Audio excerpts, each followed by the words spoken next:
Yo, up, basketball people? Listen, one and only legend of winning, aka Low. We hear another video on the second channel, and I'm depressed. The Lakers are still a really bad team, and I don't understand why so many people are in denial about this, but I truly believe that they're not going to make the playoffs at all this year. Now, I haven't done it yet, but I will make my standings video like right after this one, so be on the lookout for that. But the Lakers are like the 9th best team in the Western Conference, in my opinion. I think they are genuinely 8 different teams that are better than them. I believe that there's actually going to end up being like 8 teams in the Western Conference and probably like 4 or 5 teams potentially in the Eastern Conference that's going to win 48 to 50 games. And that's going to translate to a much higher threshold for a team to make the playoffs. And I just don't think the Lakers are going to be able to cross that threshold. And we already are seeing it in the first 2 games of the regular season. Now, I know what people are going to sit here and say, it's too early. It's too early. Shut up, bro. Normally, I would say it's too early, but the reality is, bro, like the problems that the Lakers have are so identifiable that I'm not dumb. I'm not blind. I can see them before the season began. Now, to be fair to the Lakers, they did face possibly 2 of the top 5 to 10 defensive units in the first 2 games of the season, so that might have been a massive contributing factor to why they lost. And, you know, to be fair to the Lakers as well, defensively, they actually look great in both of these games. These are also 2 teams that offensively should be some of the better units as well in the NBA. So that is, to be fair to the Lakers. They more than likely won't look this bad, but what I saw from the Clippers last night is embarrassing, especially because Westbrook, as good as a defender he was in that game, Westbrook shot 0 for 11 from the field. 0 for 11. So first, we have to talk about like the plays in which Westbrook is involved, because there's a bunch of people who believe, Westbrook, he's not involved enough, or just give the ball to AD and LeBron, and I don't think y'all understand why that doesn't work. So let me break it down for you, because you're dumb. Westbrook gives the ball to AD. Westbrook then sets a screen for Lonnie Walker. Lonnie Walker pops up to get the handoff. Anthony Davis then sets a screen on his man. For whatever reason, Lonnie Walker doesn't look to score, which is also a massive problem on his team.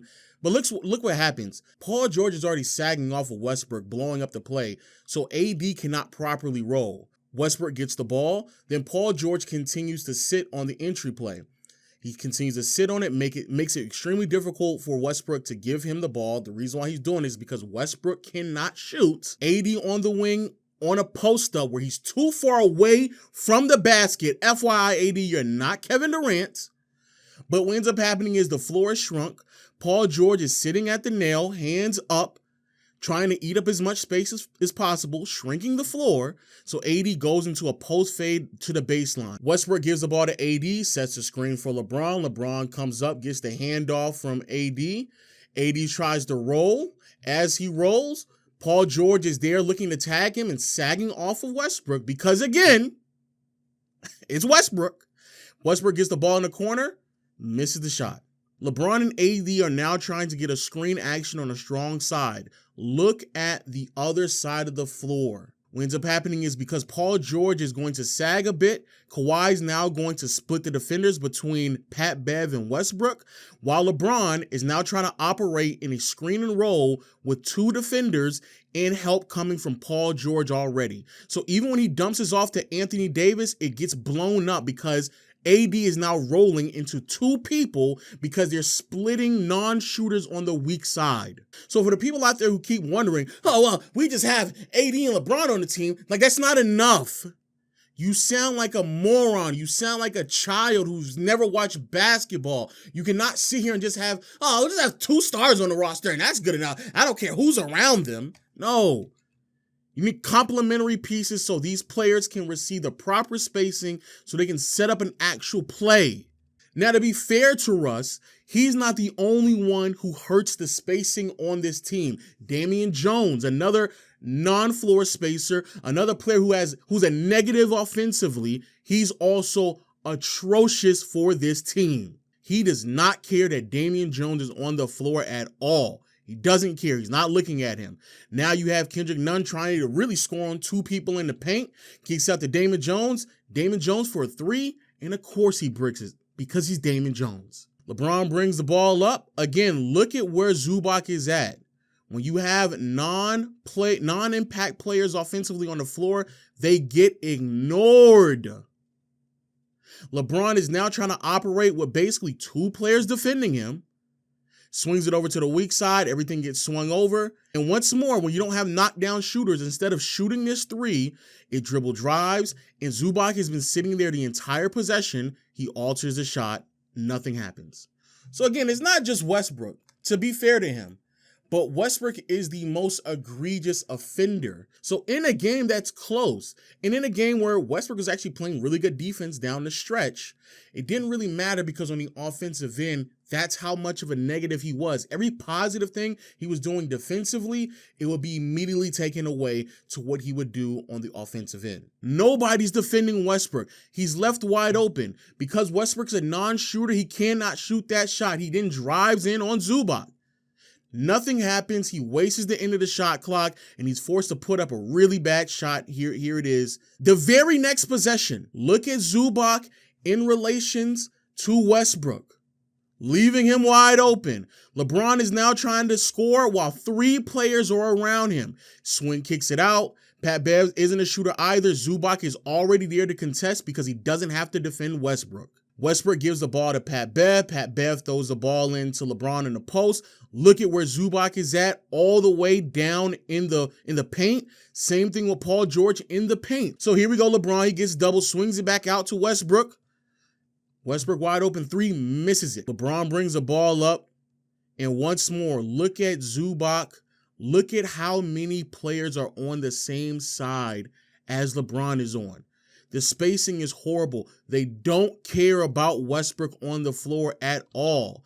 It forces bad possessions. It forces terrible spacing. It hurts this team, and it dissolves into bad shot taking. It's horrible. And the thing that really bothers me is that people will sit here and they'll hear me and they'll say, hey, yo, yeah, you're just a hater. And it's like, it's not that. It's that when things are explained in a very calm, collective manner, it's almost as if like I'm saying something dumb because people just dismiss it or even laugh at it. Matter of fact, play the clip from Player's Choice. Play that clip. Look at Jokic. If they play AD at the 5, Jokic has to guard him. He does not have to. He does not have to guard him. So if AD play at the 5, who the hell is Jokic going to guard if Jokic is not guarding? He's either guarding who's either at the forward or LeBron? He's probably or if it's LeBron, then they'll put KCP on LeBron. And then after that, they'll just have Jokic. They'll just have Jokic roaming around, especially if they'll Westbrook just have Jokic on whoever the worst shooter is. And if it's Westbrook, he's going to be defending Westbrook. He's going to roam while defending Westbrook. That's what's going to happen. Yes, that's what's going to happen. That's literally what's going to happen. That's what's about to happen. Are you serious? When the ball is being moved around and the ball isn't in Westbrook's hands because there's 2 other players that are noticeably better than him, the player that we be guarding, Westbrook, will be the weakest defender on the opposing team or the best roamer on the opposing team, so that player can roam around and send help to Anthony Davis's defender or LeBron's defender. That's what they would do. It's not that complicated. And if you believe that a center has to guard a center, and a power forward got to guard power forward, and a small forward got to guard a small forward, if you're that dumb, you're not watching basketball right now. What happened last year? How many points, rebounds, and assists he had? When it comes to a player like Westbrook, he's at a stage of his career with a points, rebounds, and assists argument. It ain't going to fly anymore because what he has to do is complement the team that he's on. Nobody's going to care about his points, rebounds, and assists. Nobody's going to care about that if it means he's going to be a massive negative